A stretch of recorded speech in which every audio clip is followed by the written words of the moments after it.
meats, beverages, or just about anything that we consume is that common ground, that mutual space, and a universal experience for so many people across the world. On today's show, we're creating a universal experience with some heart-healthy and common food and drinks found in many diets, plus so much more. Hi, I'm Sandra Clark, and this is your Jamaica magazine. Pull up a chair, take a taste with us, and enjoy this nourishing and delightful journey. Let's get a little breeze on this land. All right. Now let's get some bounce in the rhythm. All right. Let's get some fire on our hearts. Now that is what we call all right. Run, come, get some Jamaica.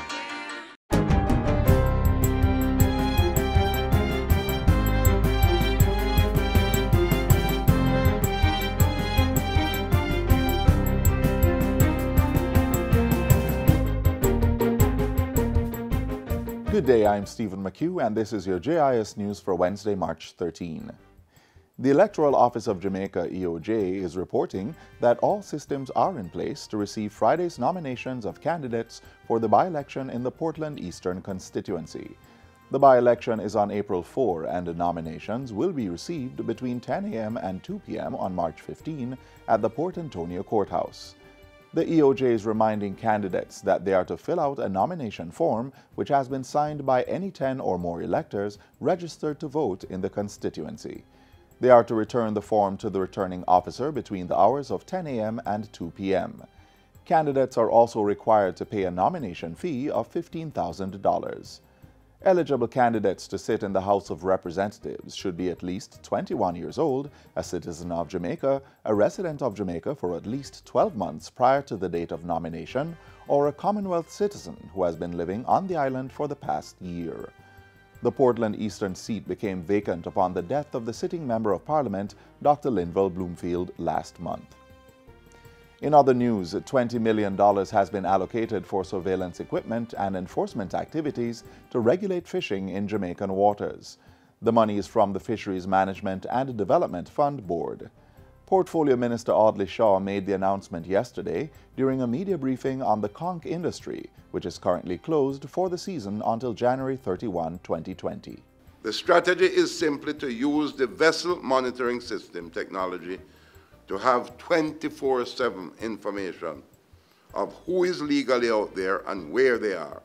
And further, even if our enforcement officers don't see them for whatever reason, intelligence from our officials who see the poachers will allow us to use the satellite imagery to narrow in on their location to increase the likelihood of apprehending them. Minister Shaw says regulations will be in place soon to mandate all locally licensed motor fishing vessels to have the system aboard. It's expected that surveillance and enforcement activities will not be confined to illegal fishing in our offshore areas, but will spread far and wide to stop illegal fishing in nearshore areas and fisheries-related activities on mainland Jamaica.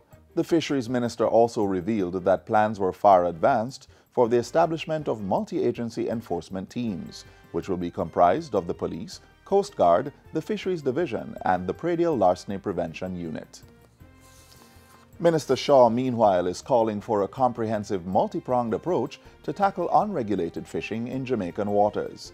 Speaking specifically to the conch industry, he says arrangements are in place to strengthen collaboration and cooperation with other key queen conch producing countries in CARICOM. These include the Bahamas, Belize, and Turks and Caicos Islands. The ultimate objective of the advocacy and diplomacy will be to achieve meaningful collaboration and cooperation amongst queen conch producing countries, between queen conch producing countries and queen conch importing countries, and between queen conch producing countries and the flag state of foreign poachers.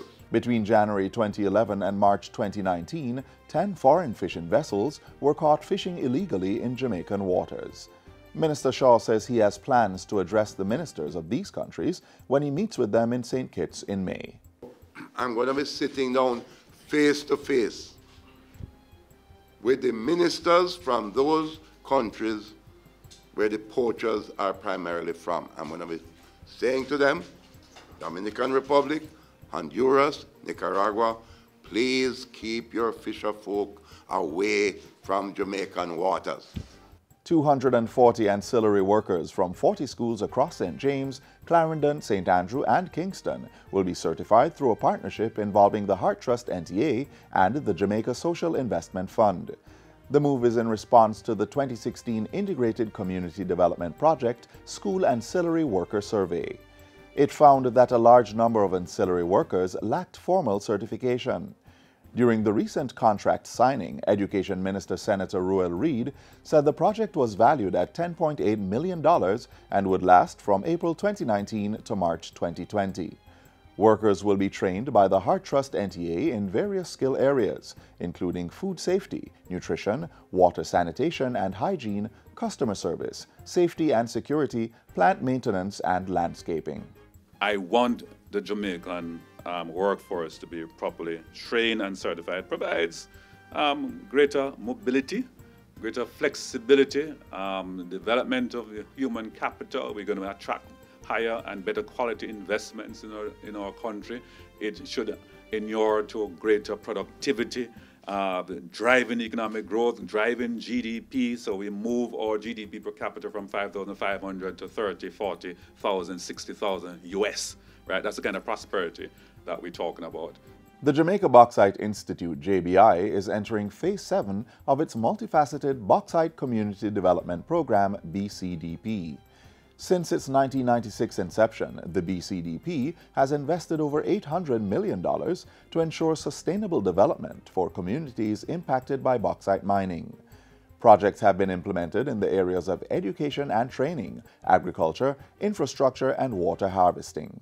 At yesterday's JIS think tank, BCDP project coordinator Clarence Osborne said under a water harvesting and greenhouse facility, 160 greenhouses had been built in 8 sites across 4 bauxite areas.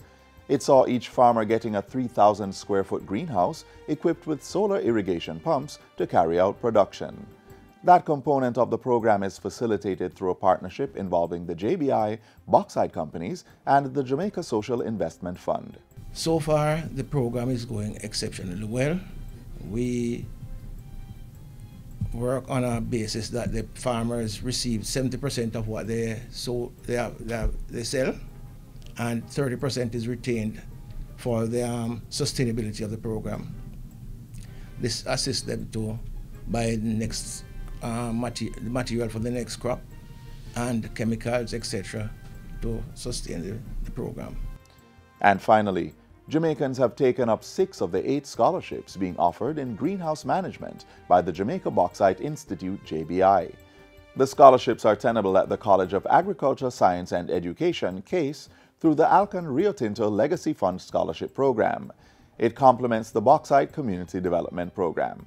We realized that we need to have a trained person to assist in the greenhouse management, and we were not able to find that easily. Each person, after they have graduated from the college, will go back to their respective community in which the greenhouse cluster is located and provide some amount of assistance to these.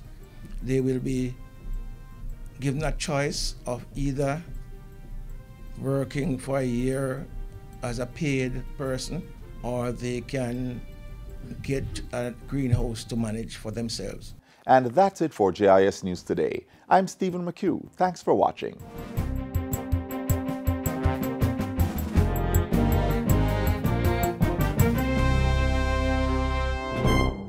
Did you know that the EU has been doing a lot of work in Jamaica? The EU provided some $23 billion Jamaican dollars to help people living in sugar-dependent areas. This means new houses for sugar estate workers, rehabilitated roads, improved schools, health centers, vocational training, business grants, and a wide range of action to improve the lives of people in sugar-dependent areas. Life sweeter for you with the EU. The onion and its satin wrappings is among the most beautiful of vegetables and is the only one that represents the essence of things. It can be said to have a soul. Charles Dudley Warner, My Summer in a Garden.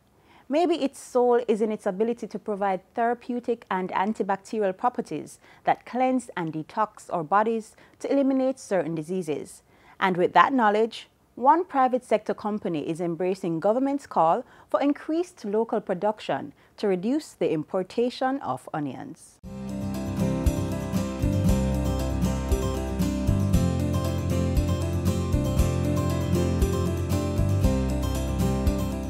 In July 2017, the Caribbean Brawlers Group launched Imagination Farms to produce homegrown products. Now, it's planting onions, Scotch bonnet pepper, sorrel, sweet corn, and West Indies Sea Island cotton on 400 acres of farmland in Hill Run, St. Catherine. Caribbean Brawlers reaped 12 acres of onions under its homegrown brand. This venture is responding to an appeal from government for ramped-up local production of onions. The statistics are telling us that right now we import over 80% of the onion that we eat. It is hoped that Imagination Farms' output will help to reduce imports by 10%. The company has plans to increase this to 50% over the next 5 years. We have a targeted program where we are looking at import substitution and looking at export potential. So, for example, for onions, we want to be a part of the thrust to curtail the amount of imports coming to the country. We're importing about 4 million US, 9 million kgs, and we think that Imagination Farms regarding onions, and we want to be a part of that process in terms of stemming, arresting the importation, and we have started on a good road. Our yields have been good. This project by CB is demonstrating that it can be done here, and it can be done at a competitive price, and it can be sold to the supermarkets and sold to the hotels at a reasonable price. And it's a fresh product that's coming straight out of the ground. They're going to plant another 60 acres. Onions, onions, onions. The government is calling on more farmers to pick up the mantle and help curtail our onion imports. And support is an offer through the Agricultural Push Start program. And this is one where anything coming through, rather, that is the inputs. The seed, the fertilizer, and the spray will be given to the farmers up front. As long as you prepare the land, rather will have the seed, the fertilizer, and the spray to give you when you are ready to plant. That means that the only thing that you need to do is to provide the labor and to make sure that you take care of the crop. For more information on the Agricultural Push Start program, call or visit your nearest Rural Agricultural Development Authority, RADA office. Imagine it, believe it. You can play your part in helping to lower Jamaica's high import costs.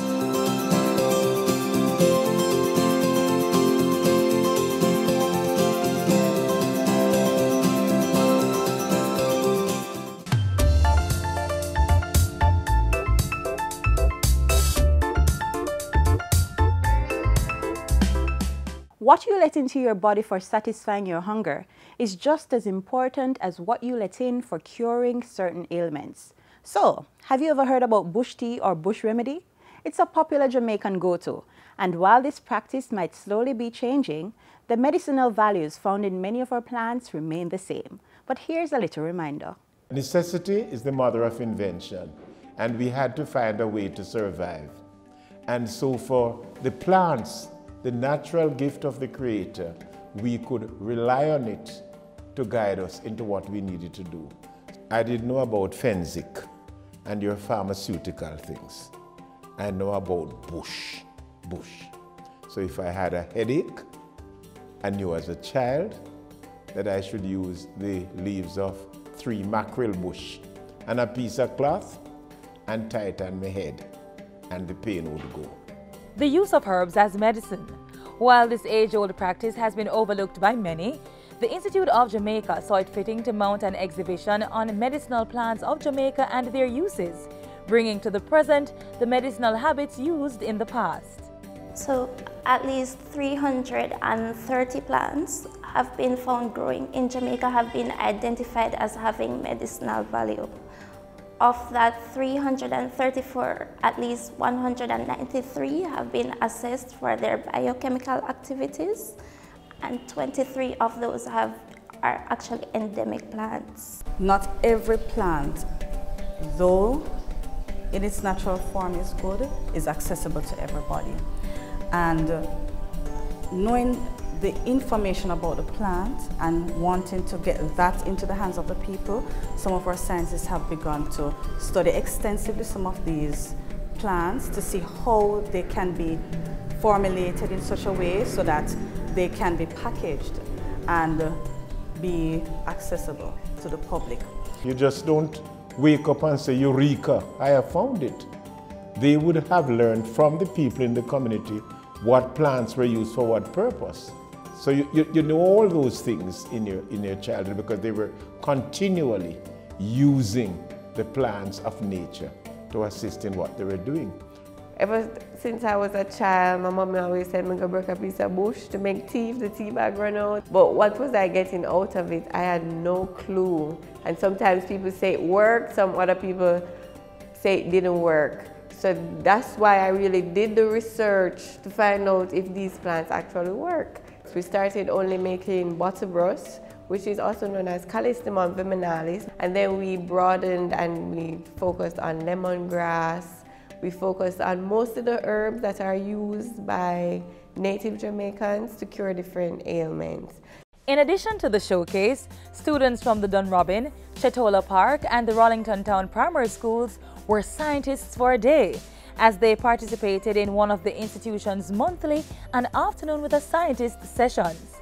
Modeled around the Ministry of Education's academic calendar, the mandate of the program is to expose students to and encourage an appreciation for different disciplines of science through fun-filled scientific activities. I've been promoting entrepreneurship, especially in the medicinal plant industry. So one of the things I do is to give back. So I volunteer even at my children's school. We have an entrepreneurial club where I teach them to make different products from plants. I learned that they can use herbs to make soap.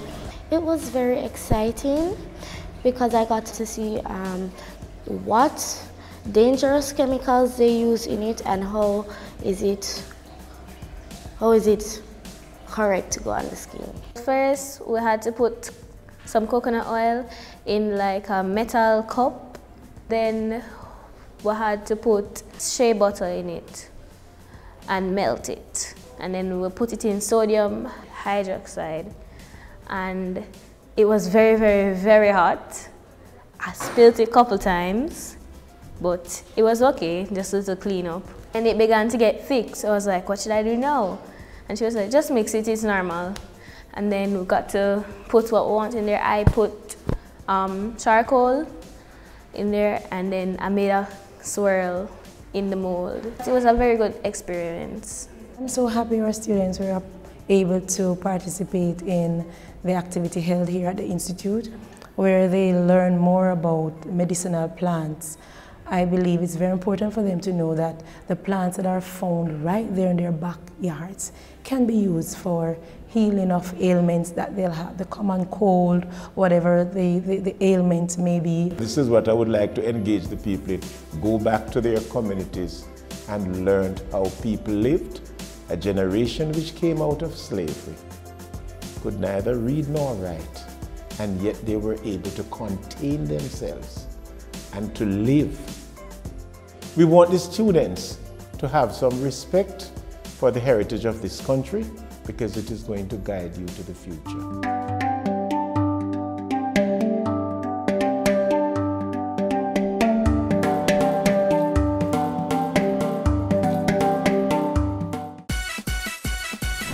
More life.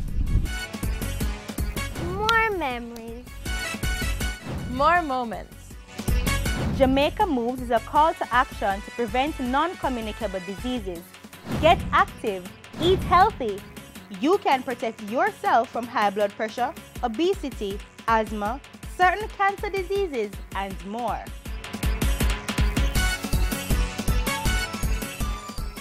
So research has shown that drinking wine can cause us to live a little longer, a little healthier, and a little happier.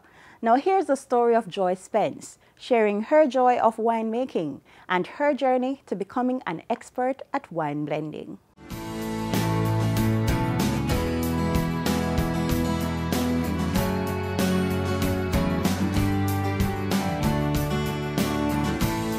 Welcome to the Joy Spence after this stay home experience. It's absolutely amazing, isn't it? It is. I'd like to just take the opportunity to welcome you to this particular discussion. And I know it's over 25 years since you've been in the business, but we want to go back as far as we possibly can to early days. Where did you grow up and what was life like for you? What were your dreams and aspirations? Well, I grew up in Kingston, although I was born in Manchester, but we moved to Kingston at about age 2. And I attended micropracticing primary. Then I went to Holy Childhood High School, and that's where I fell in love with chemistry because of my chemistry teacher. Right. So I decided that I wanted to become the best chemist there is in the world. And so I pursued a degree in chemistry at the University of the West Indies, where I graduated with a BSc in first class honors. At that point, I thought I probably would be in a research laboratory. Yes. But I actually went back to my alma mater and did a stint of teaching in chemistry for the upper school. Then I lectured at the College of Arts, Science and Technology. No, you take. No, you take. Yes. And decided that I wanted to get some manufacturing experience. So I joined Tia Maria as a research chemist.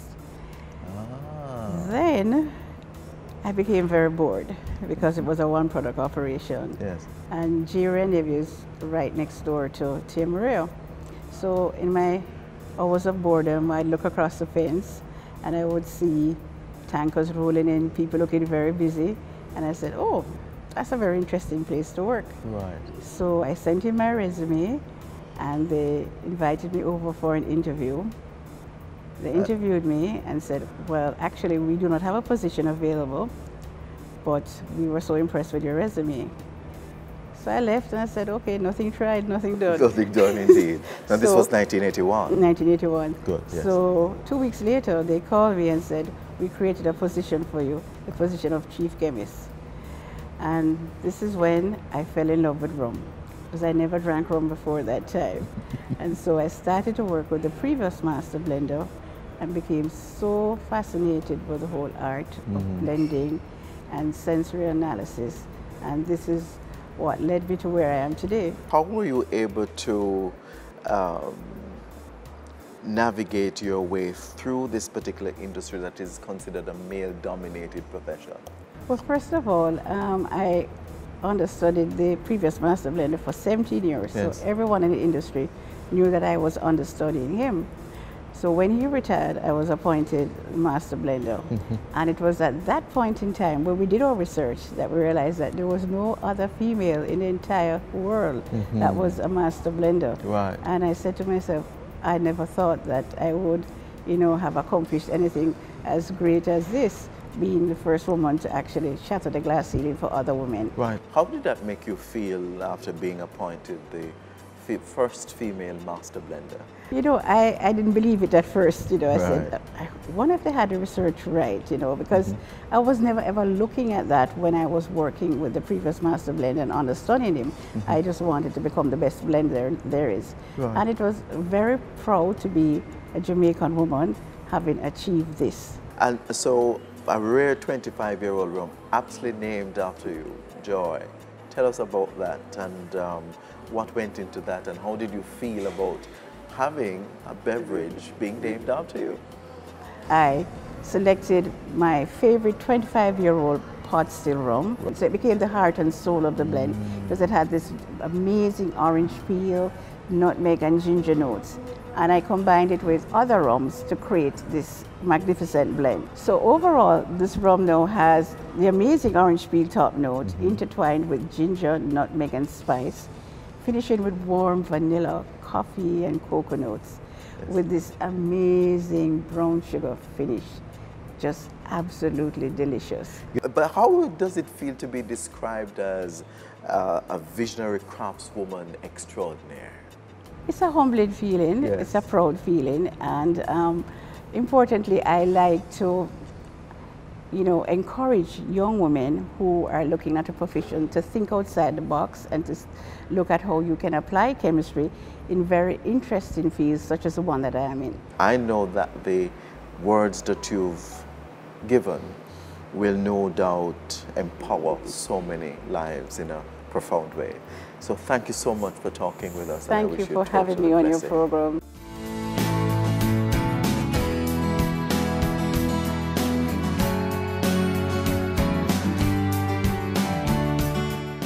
When you're on the road, take your time. When you're on the road, bear this in mind. When you're on the road, you could save a life when you're on the road.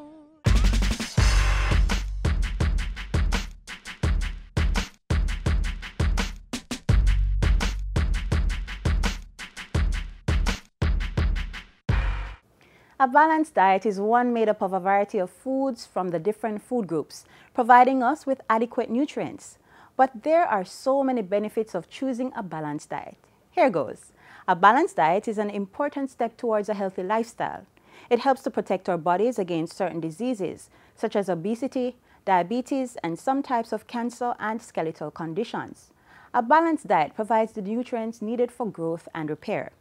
It provides you with the energy you need to keep active throughout the day, and it improves our memory and helps in preventing dementia and other cognitive disorders.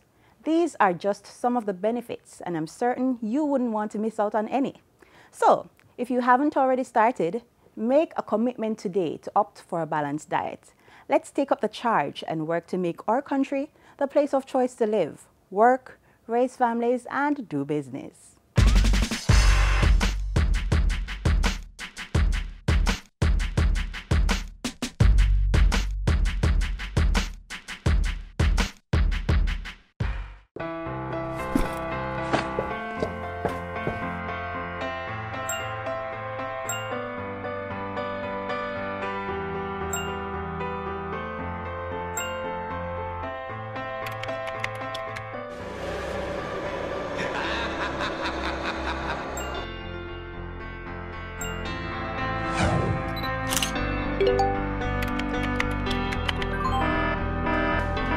Did you know that in a recent survey done by the OCA in schools across Jamaica, 43% of the students received inappropriate messages from strangers?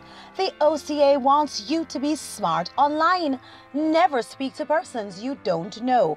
Parents, encourage your children to be social but be smart. This message was brought to you by the Office of the Children's Advocate with support from UNICEF.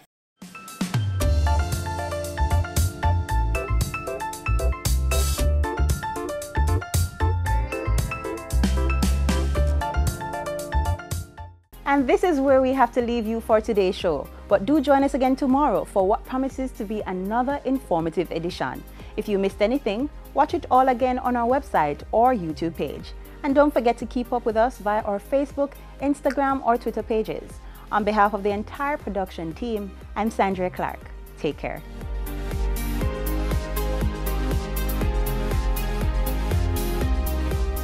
This has been a production of the Jamaica Information Service, the voice of Jamaica.